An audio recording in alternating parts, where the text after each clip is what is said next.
بے حد حمد و ثنا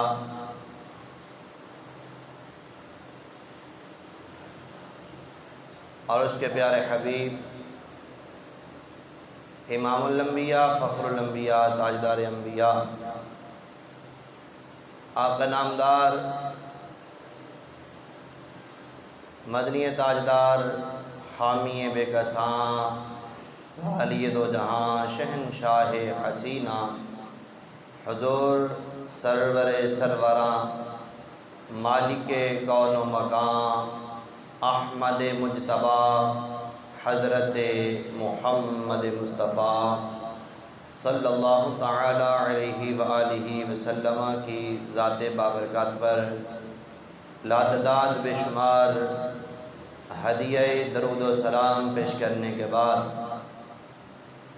انتہائی واجب القدر والاحترام میرے بزرگوں، میرے دوستوں، عزیز سامعین کرام، اللہ جل مجدہ الکریم کی عطا کردہ توفیق سے ایک مرتبہ پھر نماز جمعہ کی ادائیگی کے لیے اللہ کے پاکیزہ اور مقدس گھر کے اندر جمع ہونے کی سعادت نصیب ہو رہی ہے۔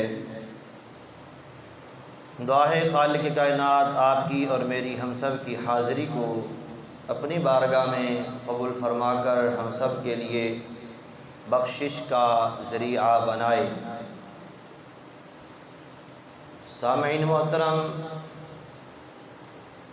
صفر المظفر شریف کا مہینہ ہے۔ اس ماہ مقدس کے اندر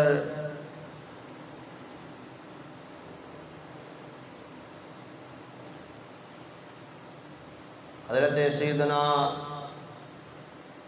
داتا گنج بخش علی حجویری رحمۃ اللہ تعالی علیہ آپ کا بھی عرس مبارک ہے۔ اعلیٰ حضرت عظیم البرکت مجدد دین و ملت مولانا الشاہ احمد رضا خان فاضل بریلی رحمۃ اللہ تعالی علیہ آپ کا بھی عرس مبارک ہے۔ دیگر کافی اولیاء کرام کے اعراس ہیں۔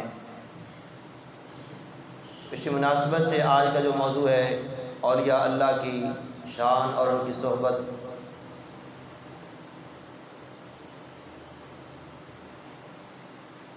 انشاءاللہ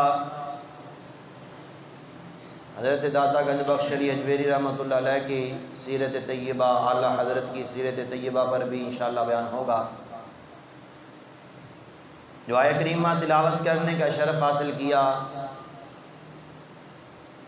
اس آیت مبارکہ کے اندر اللہ کے نیک بندوں کی دوستی کا ذکر ہوا ہے۔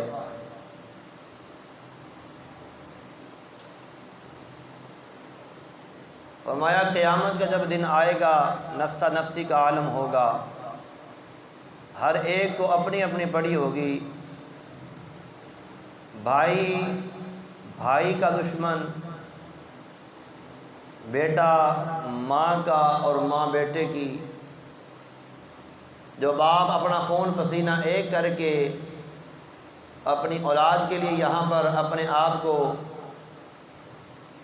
ہر مشقت میں ڈال کر اپنی اولاد کو سکون پہنچانے کی کوشش کرتا ہے، وہ باپ اس دن بیٹے سے اور بیٹا اپنے باپ سے بیزار ہو جائیں گے۔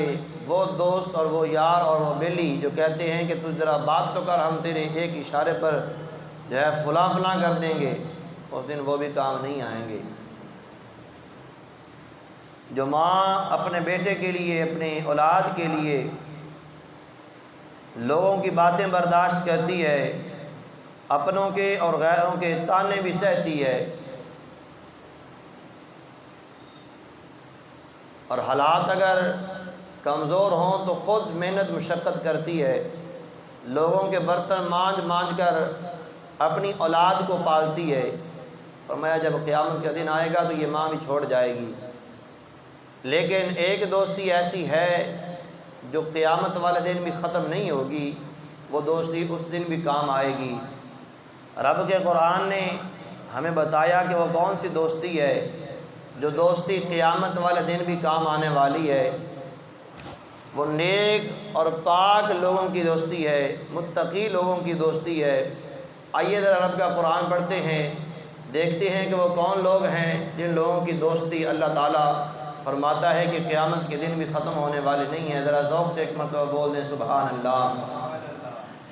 آؤ میرے دوست اور بزرگوں، امام الانبیاء صلی اللہ علیہ وسلم کے پاک غلاموں، خالق کائنات نے ارشاد فرمایا یوم یفر المرء من اخیہ و امہ و ابیہ و صاحبتہ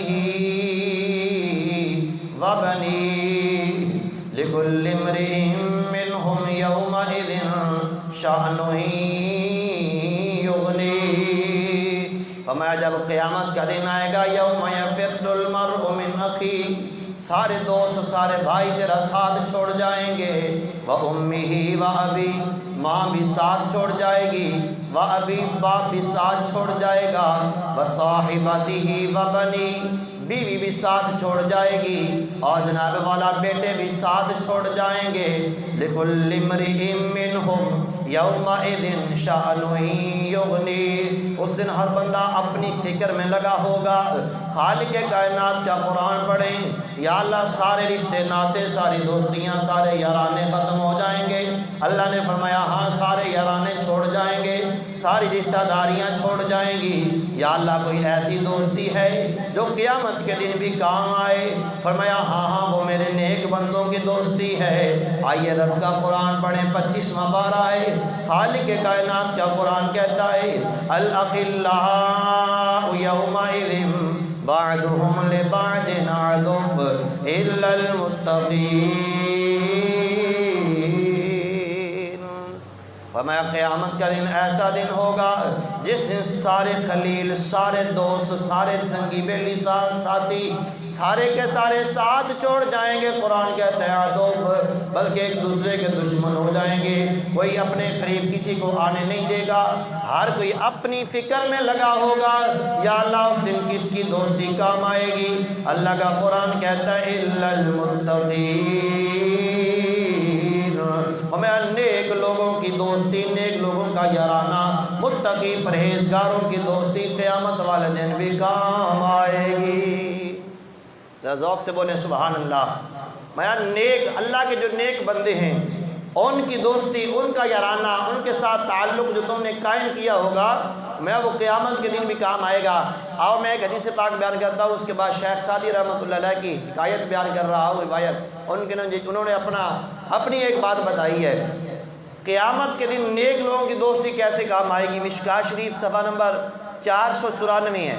حدیث پاک کے اندر آتا ہے کہ ایک طرف جہنمیوں کی لائن لگی ہوگی اور ایک طرف جنتیوں کی لائن لگی ہوگی۔ جنتی لوگ جہنمیوں کی لائن کے قریب سے جب گزریں گے، ایک شخص گزر رہا ہوگا تو جہنمیوں والی لائن میں سے ایک بندہ اس اللہ والے کا، اس جنتی بندے کا دامن پکڑ لے گا۔ ذوق سے بولے ذرا سبحان اللہ۔ اس جنتی بندے کا دامن پکڑ لے گا، اسے کہے گا تو نے مجھے پہچانا نہیں ہے؟ اما تعرفنی، تو نے مجھے نہیں پہچانا؟ انہوں نے کہا میں نے تو نہیں پہچانا۔ کہنے لگا دنیا کے اندر فلاں مقام پر ایک مرتبہ تجھے میں نے پانی کا پیالہ پیش کیا تھا، تجھے میں نے پانی پلایا تھا، اور پھر کہا وقال بعضهم، ان میں سے ایک اور بھی ہوگا، ایک دوسرا آئے گا اور دوسرا اللہ والے کا دامن پکڑ کے، جنتی بندے کا دامن پکڑ کے کہے گا تو نے مجھے نہیں پہچانا؟ فلاں مقام پر دنیا کے اندر میں نے تمہیں وضو کروایا تھا۔ تو وہ دونوں اللہ کے نیک بندے جو جنت میں جا رہے ہوں گے، وہ اللہ کی بارگاہ میں اس بندے کی سفارش کریں گے، اس کی شفاعت کریں گے، اور ان جنتی لوگوں کی شفاعت کی وجہ سے، سفارش کی وجہ سے اللہ اور جہنمیوں کو بھی جنت کا داخلہ نصیب فرما دے گا۔ تو نیک لوگوں کے ساتھ اگر اتنا تعلق ہو، صرف اتنا تعلق کہ ان کی بندے نے خدمت کی ہو، پانی پلایا ہو اور ان کو وضو کروایا ہو، قیامت والے دن وہ ساتھ نہیں چھوڑیں گے۔ اور جس نے دنیا کے اندر نیک لوگوں کے ساتھ اپنا پورا تعلق رکھا ہوگا، پوری نسبت کو جوڑ کے رکھا ہوگا، وہ بندہ پھر قیامت کے دن کیسے محروم ہو سکتا ہے؟ ہاں شرط یہ ہے کہ ہو اللہ والا، ہاں شرط یہ ہے کہ ہو نیک بندہ، الا المتقین، ہو متقی، پرہیزگار ہو، کتے اور جناب والا جو ہے کتے لڑانے والا نہ ہو، جانوروں کی لڑائیاں کرانے والا پیر نہ ہو، پیر وہ ہو جسے قرآن نے کہا الا المتقین، جو نیک لوگ ہیں، متقی لوگ ہیں، اللہ سے ڈرنے والے ہیں، پرہیزگار ہیں، وہ ہو۔ تو فرمایا قیامت کے دن اس کی یاری قیامت کے دن بھی کام آئے گی، اور حتیٰ اتنا کام آئے گی کہ وہ بندے کو جنت میں لے جائے گی۔ سامعین محترمین، لوگ نیک لوگوں کی جو نسبت ہے یہ صرف یہی نہیں کہ ہمیں صرف جنت لے دے گی، بلکہ دنیا کے اندر بھی اگر ہم کسی نیک کے ساتھ بیٹھنا شروع ہو جائیں، نیک کی صحبت میں جانا شروع ہو جائے، تو یہ نیک لوگوں کی جو نسبت ہے، اچھے لوگوں کی جو تعلق اور رابطہ ہے، یہ نسبت ہے، یہ ہمارے اوپر بھی رنگ چڑھاتا ہے۔ وہ مثال آپ نے سنی ہے، وہ میاں محمد باس کا شعر ہے کہ چنگے بندے دی صحبت ایویں جویں دکان اتاراں، عطر پاویں مل نہ لئیے تے ہلے آن ہزارہ، یعنی خوشبو آئیں ہزاریں۔ فرمایا کہ اگر خوشبو ہم وہاں سے نہ بھی لیں، عطر والے کی دکان میں چلے جائیں تو وہاں خوشبوئیں ہی آتی ہیں، اور اگر فرمایا کہ برے بندے دی صحبت یارو جویں دکان لوہاراں، کپڑے پاویں کنج کنج بھئیے چنگا یون ہزاراں، کپڑے چاہے جتنے مرضی بندہ سمیٹ کر بیٹھ جائے، پھر بھی وہ جو انگاریاں اٹھ رہی ہوتی ہیں نا اس کے کام کرنے کی وجہ سے، وہ کپڑے پر آ کر گرتی ہیں اور کپڑے میں سوراخ کر دیتی ہیں۔ برے بندے کی صحبت میں اگر تو بیٹھنا بھی لگ گیا ہے، چاہے کہ نہیں جی میں جو ہے ان کی اثر نہیں لوں گا، میں ان کی باتوں میں نہیں آؤں گا، اگر ان کی صحبت میں بیٹھنا تو نے شروع کر دیا ہے، تو جس طرح لوہار کی دکان میں بیٹھنے والا چاہے جتنا مرضی اپنے آپ کو سمیٹ لے، اس کے کپڑوں میں سوراخ ہو جاتے ہیں، برے لوگوں کی محفل میں بیٹھنے والا بندہ بھی ایسے ہی ہے، چاہے وہ اپنے آپ کو جتنا مرضی کلوز کرے، پھر بھی ان کی صحبت میں بیٹھ کر برائی کا اثر اس پر ضرور ہو جائے گا۔ اگر آپ نیک لوگوں کی صحبت میں بیٹھیں گے، نیک لوگوں کے ساتھ تعلق قائم کریں گے، نیک لوگوں کے ساتھ رابطہ قائم کریں گے، اور ان کی محفل میں آنا جانا تمہارا ہوگا، تو جس طرح خوشبوئیں بغیر خریدنے کے بندے کو عطر والے کی دکان میں خوشبوئیں آ رہی ہوتی ہیں، پیسوں کے بغیر بندہ خوشبوؤں کا مزہ لے لیتا ہے، خوشبوؤں کا جناب والا جو لذت ہے اور ان کی جو جناب والا محسوس کرنا ہے محسوس کر لیتا ہے۔ تو فرمایا اگر نیک بندوں کی صحبت میں بندہ بیٹھنا شروع ہو جائے تو ان کو دیکھ دیکھ کر ان کی محفل میں بیٹھ کر وہ اثر بندے کی زندگی میں بھی اثر کرنا شروع کر دیتا ہے۔ شیخ سعدی رحمۃ اللہ علیہ آپ فرماتے ہیں میں ایک مرتبہ حمام میں گیا، اب چونکہ جدید دور ہے، جدید دور ہر نیا گھر کے اندر ہر دکان میں صابن جو ہے وہ عام ہے، قدیم دور کے اندر مٹی ہوتی تھی ایک خاص قسم کی جو بطور صابن استعمال کی جاتی تھی۔ شیخ سعدی فرماتے ہیں میں حمام میں نہانے کے لیے گیا تو مجھے میرے ایک دوست نے مٹی دی نہانے کے لیے، جب وہ مٹی میں نے پکڑی تو اس مٹی سے خوشبوئیں آ رہی تھیں۔ بولیے اس مٹی سے کیا تھا؟ خوشبوئیں آ رہی تھیں۔ شیخ سعدی فرماتے ہیں میں اس مٹی سے مخاطب ہوا، میں نے اس مٹی سے گفتگو کرنا شروع کی، میں نے کہا مٹی بتا تو مشک ہے یا عبیر ہے یا عنبر ہے، مشک ہے یا عنبر ہے، بتا تو صحیح، تجھ سے اتنی خوشبوئیں کیوں آ رہی ہیں؟ شیخ سعدی کہتے ہیں جب میں نے اس مٹی سے سوال کیا وہ مٹی بولی، اور مٹی نے بول کے کہا ہے شیخ سعدی میں نہ مشک ہوں نہ عنبر ہوں۔ کہا پھر تجھ سے خوشبوئیں کیوں آتی ہیں؟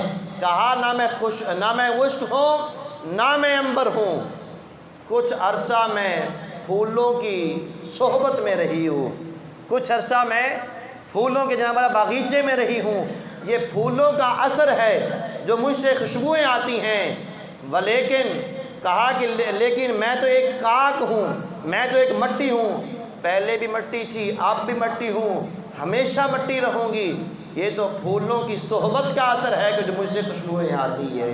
تو پتہ چلا کہ اگر ہم نیک لوگوں کی مجلس میں نیک لوگوں کی محفل میں بیٹھنا شروع کریں اور نیک لوگوں کی صحبت اختیار کریں تو یقیناً ہم میں سے بھی خوشبوئیں آنا شروع ہو سکتی ہے، نیک لوگوں کی خوشبو ہم میں سے بھی آ سکتی ہے۔ تو انعام کیا ملتا ہے؟ فرمایا قیامت کے دن جب نفسا نفسی کا عالم ہوگا اور کوئی کسی کے قریب نہیں آنا پسند کرے گا، ہر ایک کو اپنی فکر لگی ہوگی، اور میں اس دن بھی نیک لوگوں کی صحبت اور نیک لوگوں کی نسبت بندے کے کام آئے گی۔ آئیے ذرا رب کا قرآن پڑھیے، رب تعالیٰ کے قرآن نے ہمیں دوسرے مقام پر بھی یہی حکم ارشاد فرمایا، ذرا ذوق سے بولے سبحان اللہ۔ خالق کائنات نے ارشاد فرمایا یا ایھا الذین آمنوا اتقوا اللہ وکونوا مع الصادقین،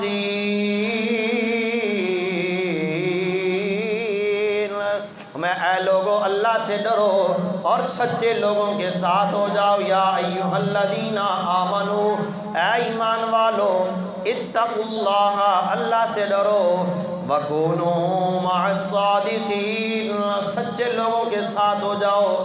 سچے لوگ کون ہیں؟ سچے لوگ کون ہیں؟ آئیے ذرا رب کا قرآن پڑھیے۔ آپ اور میں، ہر بندہ نماز پڑھتا ہے، نماز کے اندر اللہ تعالیٰ کی حمد و ثنا بیان کرتا ہے، خالق کائنات کی تعریفیں اور توصیفیں بیان کرتا ہے۔ اللہ تعالیٰ کی تعریف و توصیف بیان کرنے کے بعد عرض کرتا ہے اہدنا الصراط المستقیم، یا اللہ ہمیں سیدھا راستہ دکھا دے، یا اللہ ہمیں سیدھا راستہ دکھا دے۔ اب یہاں پر سوال یہ ہے کہ جو بندہ وضو کر کے، غسل کر کے، نہا کے، دھو کے، وضو کر کے، صاف ستھرا لباس پہن کے، اور ممکن ہو تو خوشبو بھی لگا کر اور فل پروٹوکول کے ساتھ اللہ کے گھر میں چل کر آ گیا، اور رب تعالیٰ کے پاکیزہ گھر کے اندر مصلی پر کھڑا ہو کر بیت اللہ کی طرف منہ کر کے رب تعالیٰ کی بندگی کر رہا ہے، رب تعالیٰ کی نماز پڑھ رہا ہے، اللہ تعالیٰ کی بارگاہ میں جھکنے کے لیے جناب والا اس کی حمد و ثنا بیان کر رہا ہے، اور اللہ تعالیٰ کی تعریف و توصیف کر رہا ہے، وہ پھر دعا کرتا ہے یا اللہ اہدنا الصراط المستقیم، ہمیں سیدھا راستہ دکھا دے۔ میں نے کہا رب تعالیٰ کی نماز تو پڑھ رہا ہے، ہدایت کے راستے پہ آیا تو کھڑا ہے، رب تعالیٰ کے حضور جھک تو رہا ہے، اب بھی ہدایت کی دعا کر رہا ہے، تو یہ کیا ماجرا ہے؟ تو پتہ چلا کہ رب تعالیٰ کی بارگاہ میں کھڑے ہو کر نماز بندہ پڑھنے والا جو ہوتا ہے وہ بھی یہی دعا کرتا ہے کہ اہدنا الصراط المستقیم، یا اللہ ہمیں سیدھا راستہ دکھا۔ جب ہم نے قرآن سے پوچھا قرآن بتا تو صحیح، اس سے بھی کوئی اور راستہ اچھا ہے کہ جو بندہ نماز پڑھ رہا ہے، نماز پڑھنے کے دوران بھی دعا کرتا ہے کہ یا اللہ ہمیں ہدایت کا راستہ عطا فرما، تو رب کے قرآن نے بول کے جواب دیا ہاں اس سے بھی کوئی اور راستہ ہے جس راستے کی نماز کے اندر بھی دعا کی جا رہی ہے۔ یا اللہ وہ کون سا راستہ ہے؟ رب کے قرآن نے بتایا صراط الذین انعمت علیہم، ان لوگوں کا راستہ ہے، یہ ان لوگوں کا راستہ ہے جن لوگوں پر اللہ نے انعام کیا ہے۔ جس بندے کو سمجھ لگی ہے ذوق سے بولے ذرا سبحان اللہ۔ یہ ان لوگوں کا راستہ ہے جن لوگوں پر اللہ نے انعام کیا۔ آئیے رب کا قرآن پڑھیے، ذرا دیکھیں تو صحیح وہ کون لوگ ہیں جن لوگوں پر میرے اللہ نے انعام کیا ہے۔ قرآن پاک کا 5واں پارہ ہے، غالباً سورہ نساء ہے۔ قرآن کی آیہ مبارکہ جب پڑھتے ہیں تو قرآن بتاتا ہے کہ وہ کون سے لوگ ہیں جن لوگوں پر میرے اللہ نے انعام کیا ہے۔ ذرا ذوق سے بولے سبحان اللہ۔ آؤ میرے دوستو بزرگو، امام الانبیاء صلی اللہ علیہ وسلم کے پاک غلاموں، خالق کائنات کا قرآن پڑھیں۔ اللہ کا قرآن کہتا ہے اولئک الذین انعم اللہ علیہم من النبیین والصدیقین والشہداء والصالحین۔ میں نبیوں پر بھی اللہ نے انعام کیا ہے، صدیقوں پر بھی اللہ نے انعام کیا ہے، شہداء اور صالحین پر بھی اللہ نے انعام کیا ہے۔ یہ 4 جماعتیں ہیں جن جماعتوں پر اللہ کا انعام ہوا۔ اللہ نے کہا اے بندے جب بھی میری بارگاہ میں تو نے آنا ہے، جب بھی میری توصیف و میری تعریف کرنی ہے، میری توصیف بیان کرنی ہے، جب بھی میری حمد بیان کرنی ہے، ساتھ میں اپنے لیے دعا ضرور مانگنی ہے کہ اہدنا الصراط المستقیم، یا اللہ ہمیں ہدایت کا راستہ عطا فرما، ہمیں سیدھا راستہ دکھا دے۔ صراط الذین انعمت علیہم، ان لوگوں کا راستہ جن لوگوں پر تیرا انعام ہوا ہے۔ قرآن جب پڑھا تو قرآن نے بتایا کہ وہ نبیوں کا راستہ ہے، وہ صدیقوں کا راستہ ہے، شہداء اور صالحین اللہ کے نیک بندوں کا راستہ ہے، جس راستے کی ہر نمازی اپنے نماز کے اندر دعا مانگتا ہے کہ یا اللہ ہمیں اس راستے پر چلا دے جس راستے پر تیرے نیک بندے چلے ہیں، جس راستے پر شہداء چلے ہیں، جس راستے پر صدیقین چلے ہیں، جس راستے پر نبیوں کی جماعت چلی ہے، اس راستے پر ہمیں بھی چلا دے۔ تو سامعین محترم، خالق کائنات نے فرمایا وَكُونُوا مَعَ الصَّادِقِينَ، سچے لوگوں کے ساتھ ہو جاؤ۔ تو یہ وہ لوگ ہیں جو سچے لوگ ہیں، جو نبیوں کی جماعت، صدیقوں کی جماعت، شہداء اور صالحین کی جماعت ہے۔ ہر بندہ، ہر نمازی دعا کرتا ہے تو وَكُونُوا مَعَ الصَّادِقِينَ، فرمایا سچے لوگوں کے ساتھ ہو جاؤ۔ یا اللہ فائدہ کیا ہوگا؟ آئیے ذرا یہ بھی میں قرآن سے جو ہے آپ کو بتاتا ہوں کہ اس کا فائدہ کیا ہوگا۔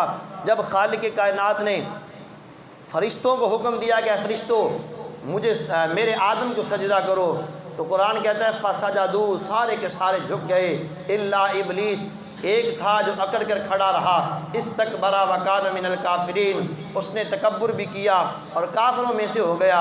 جب کافروں میں سے ہوا، اللہ نے فرمایا نکل جا میرے دربار سے، لعنت کا طوق گلے میں ڈال دیا۔ اللہ نے فرمایا وَإِنَّ عَلَيْكَ اللَّعْنَةَ إِلَىٰ يَوْمِ الدِّينِ، تجھ پر قیامت کے دن تک لعنت ہے، میری بارگاہ سے نکل جا، راندہ درگاہ کر دیا۔ جب اللہ تعالیٰ نے شیطان لعین کو لعنت کا طوق گلے میں ڈال کر اپنی بارگاہ سے نکالا، اس نے کہا یا اللہ تو نے مجھے اپنی بارگاہ سے نکال تو دیا ہے، تو نے اپنی بارگاہ سے مجھے جو ہے وہ لعنت کا طوق ڈال کے نکال تو دیا ہے، ایک میری عرض ہے، میری دعا قبول فرما۔ اللہ نے فرمایا بتا، کہنے لگا کہ میں تجھ سے قیامت تک زندگی مانگتا ہوں، توجہ ہے نا، قیامت تک زندگی مانگتا ہوں۔ اللہ نے فرمایا وَإِنَّ عَلَيْكَ اللَّعْنَةَ إِلَىٰ يَوْمِ الدِّينِ، جا تجھے میں نے قیامت کے دن تک زندگی دی، لیکن ہوگا لعنت کا طوق تیرے گلے کے اندر۔ قیامت کے دن تک جب زندگی مل گئی، کہنے لگا کچھ مجھے قدرت بھی دے دے، اللہ نے قدرت بھی دے دی، کہا قَالَ فَبِعِزَّتِكَ لَأُغْوِيَنَّهُمْ أَجْمَعِينَ، مجھے تیری عزت کی قسم ہے، مجھے تیری عزت کی قسم ہے، تیرے بندوں کو گمراہ کروں گا۔ توجہ ہے کہ نہیں؟ ذوق سے بولیں ذرا سبحان اللہ۔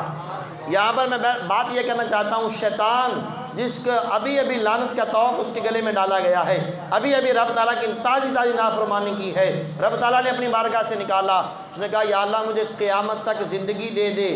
اللہ نے دی کہ نہیں دی؟ بولیے۔ لوگ کہتے ہیں تم پیروں کے پاس لینے کیا جاتے ہو، تم اولیاء اللہ کے پاس دعائیں کرانے جاتے ہو، رب تعالیٰ تمہاری نہیں سنتا۔ میں نے کہا شیطان کی بھی سنتا ہے۔ شیطان اگر رب تعالیٰ سے قیامت تک زندگی مانگتا ہے، شیطان اسے دے دیتا ہے۔ اگر کوئی اللہ کا نیک بندہ تیرے اور میرے لیے دعا کے ہاتھ اٹھا کر رب تعالیٰ کی بارگاہ میں مانگے، رب تعالیٰ سے مانگے تیرے اور میرے لیے، اللہ اپنے بندوں کی کیسے واپس موڑ سکتا ہے؟ تو سامعین محترم، کہا قیامت تک مجھے زندگی دے دے، اللہ نے دے دی۔ کہا قال فبعزتک، یا اللہ مجھے تیری عزت و جلال کی قسم ہے، تیرے بندوں کو گمراہ کروں گا، میں سب کو گمراہ کروں گا۔ ثم لآتینہم من بین ایدیہم ومن خلفہم وعن ایمانہم وعن شمائلہم ولا تجد اکثرہم شاکرین۔ یا اللہ میں تیرے بندوں کو آگے سے گمراہ کروں گا، پیچھے سے گمراہ کروں گا، دائیں سے گمراہ کروں گا، بائیں سے گمراہ کروں گا۔ یہ کہاں لکھا ہے؟ رب کے قرآن میں لکھا ہے۔ شیطان کہہ رہا ہے کہ اللہ تیرے بندوں کو میں دائیں بائیں آگے پیچھے چاروں طرف سے گھیرا ڈال لوں گا۔ وَلَا تَجِدُ أَكْثَرَهُمْ شَاكِرِينَ، اکثر تیرے بندے ہوں گے جو شکر کرنے والے نہیں ہوں گے۔ اللہ نے فرمایا چاروں طرف سے تو نے میرے بندوں کو گھیرا ڈالا ہوگا، چاروں طرف سے میرے بندوں کو گمراہ کرنے کی کوشش کرے گا، لیکن یاد رکھنا دو سائڈیں اب بھی باقی رہ چکی ہیں۔ عرض کی یا اللہ وہ کون سی ہیں؟ فرمایا جب میرا بندہ زمین پہ سر رکھ کے میری بارگاہ میں آنسو بہائے گا، میں اللہ تب بھی اپنے بندے کو بخش دوں گا۔ جب میرا بندہ ہاتھ اٹھا کر مجھ سے مانگے گا، میں اللہ تب بھی اسے بخش دوں گا۔ اب اندازہ تو لگائیے رب تعالیٰ کی رحمت کتنی وسیع ہے، تیرے میرے لیے اس نے کتنے دروازے کھولے ہوئے ہیں۔ یہ تیری اور میری کمزوری ہے کہ ہم اس کی بارگاہ میں جھکتے نہیں ہیں، ہم اس کی بارگاہ میں ہاتھ اٹھاتے نہیں ہیں، یہ آپ کی اور میری کمزوری ہے۔ تو شیطان نے جب اتنا بڑا چیلنج کیا، کہا کہ میں تیرے بندوں کو گمراہ کروں گا، اور ساتھ میں ایک جملہ کہا جو قرآن کی آیات کا حصہ ہے، وہ بھی قرآن کی پوری آیہ مبارکہ ہے۔ کہنے لگا الا عبادک منہم المخلصین، جو تیرے خالص بندے ہوں گے ان پر میرا مکر و فریب نہیں چلے گا، جو تیرے خالص ہوں گے ان کے قریب نہیں جا سکوں گا۔ یہی وجہ ہے کہ خالق کائنات نے فرمایا وَكُونُوا مَعَ الصَّادِقِينَ، سچے لوگوں کے ساتھ ہو جاؤ۔ جب آپ اور میں سچے لوگوں کی معیت میں آ جاتے ہیں، سچے لوگوں کی صحبت میں آ جاتے ہیں، تو فرمایا یہ وہ لوگ ہیں جن کے قریب شیطان نہیں جاتا ہے۔ ان الشیطان للانسان عدو مبین، شیطان انسان کا دشمن ہے، شیطان کبھی نہیں چاہتا کہ انسان وہ ہدایت کے راستے پہ چلے۔ کہا الا عبادک منہم المخلصین، جب آپ اور میں ان نیک اور خالص بندوں کے ساتھ اٹیچ ہو جاتے ہیں، ان کے ساتھ اپنا تعلق اور اپنی نسبت کو جوڑ لیتے ہیں، فرمایا یہ وہ ہے جن کے قریب شیطان نہیں جاتا ہے۔ جب کوئی بندہ ان کے دامن کے ساتھ وابستہ ہو جاتا ہے، شیطان کی مکاریوں سے وہ بھی بچ جاتا ہے۔ تو جب آپ اور میں کسی کے اللہ والے کے ساتھ تعلق اور رابطہ جوڑ لیتے ہیں تو یقیناً ہم گناہ گار بھی ہیں، بدکار بھی ہیں، سیاہکار بھی ہیں، ہمارے اندر لاکھ برائیاں ہیں، لیکن ان نیک لوگوں کی نسبت کی وجہ سے، ان نیک لوگوں کے تعلق اور رابطے کی وجہ سے اللہ تعالیٰ اس بندے پر اپنی رحمتوں کے دروازے کھول دیتا ہے۔ ایک روایت بیان کر کے بات ختم کر رہا ہوں چونکہ ٹائم پورا ہو گیا، موضوع تو کافی طویل ہے، اگر اس کو بیان کرتے رہیں تو ختم ہونے والا نہیں ہے۔ بنی اسرائیل کے اندر ایک شخص تھا، مشہور واقعہ آپ نے کئی مرتبہ سنا ہے، ابن ماجہ حدیث پاک کی کتاب ہے سیاستہ کی، جو 6 صحیح حدیث کی کتابیں ہیں ان میں سے ایک کتاب کا نام ہے ابن ماجہ۔ ابن ماجہ کے اندر یہ حدیث پاک، یہ روایت موجود ہے کہ بنی اسرائیل کا ایک شخص تھا جس نے 99 لوگوں کو قتل کیا ہوا تھا، 99 لوگوں کا وہ بندہ قاتل تھا۔ آخر ایک دن دل کے اندر خیال آیا کہ میں اتنا بڑا گناہ گار ہوں، میں نے اتنے لوگوں کی جان لی ہے، میں کتنا بڑا گناہ گار ہوں، اللہ تعالیٰ کی بارگاہ میں کوئی توبہ کی طرف آؤں، اپنی بخشش کی طرف آنا چاہتا ہوں۔ دل کے اندر خیال آیا تو وہ ایک راہب کے پاس گیا اور راہب کو جا کر کہنے لگا کہ میں 99 لوگوں کو قتل کر کے آیا ہوں، 99 لوگوں کا میں قاتل ہوں، کیا میری بخشش کی کوئی راہ نکل سکتی ہے، میری بخشش کا کوئی راستہ نکل سکتا ہے؟ راہب نے جب سنا تو کہنے لگا جلدی جلدی مجھ سے دور ہو جا، یہ نہ ہو کہ تجھ پر عذاب نازل ہو اور تیرے ساتھ میں بھی جناب اس عذاب میں گرفتار ہو جاؤں، لہذا مجھ سے دور ہو جا۔ تو کہا تیری بخشش نہیں ہو سکتی۔ اس شخص کو غصہ آیا، اس نے کہا یہ بندہ مجھ سے اتنا نفرت کرتا ہے۔ اس نے جناب والا وار کیا، اس نے کہا جہاں 99 بخشے جائیں گے تو بھی بخشا جائے گا، اگر 99 بندوں کے جرم میں عذاب میں گرفتار ہوں گا تو پھر تیرے عذاب میں بھی میں جو ہے وہ گرفتار ہو جاؤں گا، کوئی بات نہیں ہے۔ غصہ آیا، اس نے اس کو بھی قتل کر دیا، پوری 100 کی جناب والا گنتی پوری ہو گئی۔ اب پھر چلا جا رہا ہے، پھر کسی بندے کے ساتھ اس کی ملاقات ہوئی، اسے کہنے لگا یار میں نے 100 بندے قتل کیے ہوئے ہیں، میں اتنا بڑا گناہ گار ہوں، 100 انسانوں کا قاتل ہوں، کیا میری بخشش کی کوئی راہ نکل سکتی ہے؟ اس بندے نے کہا وہ فلاں بستی ہے، فلاں محلہ ہے، اس محلے کے اندر کچھ اللہ کے نیک بندے رہتے ہیں۔ توجہ ہے نا، ذوق سے بولے ذرا سبحان اللہ۔ پوری ذمہ داری کے ساتھ میں عرض کر رہا ہوں، دکھانے کا میں ذمہ دار ہوں، آپ ذرا ذوق سے سبحان اللہ بولیے۔ اس نے کہا فلاں بستی جو ہے نا، اشارہ کر کے بتایا یا پتہ اس کا بتایا، کہا اس بستی کے اندر کچھ اللہ کے نیک بندے ہیں جو اللہ کی عبادت میں مصروف رہتے ہیں، جو اللہ اللہ کرتے رہتے ہیں، ان کے پاس چلا جا، ہو سکتا ہے تیری بخشش کا کوئی راستہ نکل آئے، ان کے پاس چلا جا۔ اس بندے نے راستہ دکھایا، اب راستہ دکھانے والا چلا گیا، اس بندے کو جس کو راستہ دکھایا گیا وہ وہیں سے چلا، اللہ والوں کی بستی کی طرف جا رہا ہے۔ ابھی جناب والا منزل پر پہنچا نہیں ہے کہ راستے میں وقت اجل آ گیا، اس کی موت کا وقت آ گیا، اسرائیل آئے اور جناب والا اس کی روح کو قبض کر لیا۔ اب یہ بندہ وہیں زمین پر پڑا ہے، اللہ کی رحمت کے فرشتے بھی آ جاتے ہیں، اللہ کے عذاب کے فرشتے بھی آ جاتے ہیں۔ عذاب کے فرشتے کہتے ہیں اسے ہم نے لے کر جانا ہے، اس لیے کہ یہ بندہ 100 انسانوں کا قاتل ہے، اس کی روح کو ہم لے کر جائیں گے اور اس کو عذاب دیا جائے گا۔ اللہ کی رحمت کے فرشتے کہتے ہیں نہیں نہیں، اگرچہ یہ بندہ 100 بندوں کا قاتل ہے، 100 انسانوں کا قاتل ہے، لیکن توبہ کی نیت سے اللہ والوں کی بستی کی طرف جا رہا تھا، توبہ کے ارادے سے جا رہا تھا، تو لہٰذا اس کی روح کو ہم لے کر جائیں گے۔ اب فرشتوں کے اندر آپس کے اندر جناب والا یہ بحث مباحثہ ہو رہا ہے۔ فَأَوْحَى اللَّهُ، اللہ تعالیٰ کی طرف سے فرشتوں کی طرف جناب والا پیغام آیا، اللہ تعالیٰ کی طرف سے حکم آیا، اے فرشتوں اس طرح کرو، یہ بندہ جہاں سے چلا ہے اور جہاں جا رہا تھا زمین کو ماپ لیا جائے، زمین کو جناب والا پیمائش کر لی جائے اور پھر اس کا اندازہ لگا لیا جائے کہ یہ بندہ اللہ والوں کی بستی کی طرف زیادہ بڑھ چکا ہے یا ابھی اپنی بستی کی طرف زیادہ ہے۔ اگر تو یہ بندہ اللہ والوں کی بستی کی طرف بڑھ چکا ہے تو اس بندے کو رحمت کے فرشتے لے جائیں گے، اور اگر یہ بندہ اپنی بستی کی طرف زیادہ قریب ہے تو پھر عذاب کے فرشتے لے جائیں گے۔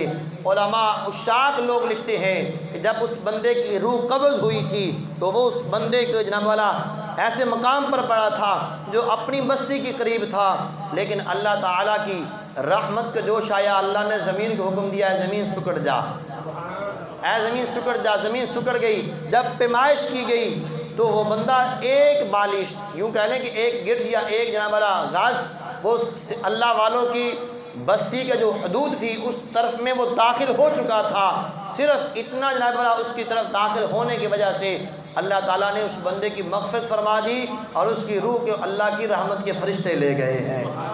تو سامعین محترم، اگر بندہ صدق دل سے اللہ والوں کی محبت دل کے اندر سنبھالے اور ان کی طرف مائل ہونا شروع ہو جائے تو یقیناً یہ نیک لوگوں کی نسبت اور نیک لوگوں کا تعلق اور ان کے ساتھ محبت جو ہے یہ بندے کے لیے بخشش کا بہت بڑا ذریعہ بن سکتا ہے، بندے کے لیے بخشش کا سامان بن سکتا ہے۔ اس کا مطلب یہ ہرگز نہیں ہے کہ آپ اور میں اللہ والوں کی محبت کا دعویٰ کرتے رہیں اور ہمارے اعمال جو ہیں یہ اللہ والوں کی تعلیمات کے بالکل برعکس ہوں اور خلاف ہوں، ایسا نہیں۔ ہاں، ہمارے اعمال بھی اچھے ہونے چاہیے، ہماری جاننے والا جو کردار ہے، ہماری زندگی کی سیرت ہے، اس کو بھی ہمیں چاہیے کہ ہم اللہ والوں کی بتائے ہوئے تعلیمات کے مطابق گزاریں۔ اللہ اس کے پیارے محبوب صلی اللہ علیہ وسلم کی جو تعلیمات ہے اور جو اولیاء اللہ کی تعلیمات ہیں اس کے پر چل کر زندگی گزاریں تو انشاءاللہ یقیناً اللہ والوں کی محبت اور ان کی نسبت اور ان کا تعلق ہمارے دنیا میں بھی کام آ سکتا ہے اور آخرت میں بھی کام آ سکتا ہے۔ اللہ تعالی ہم سب کو عمل کی توفیق نصیب فرمائے، اولیاء اللہ کی پکی اور سچی محبت نصیب فرمائے۔ آمین۔ وما علینا الا البلاغ المبین۔ جن حضرات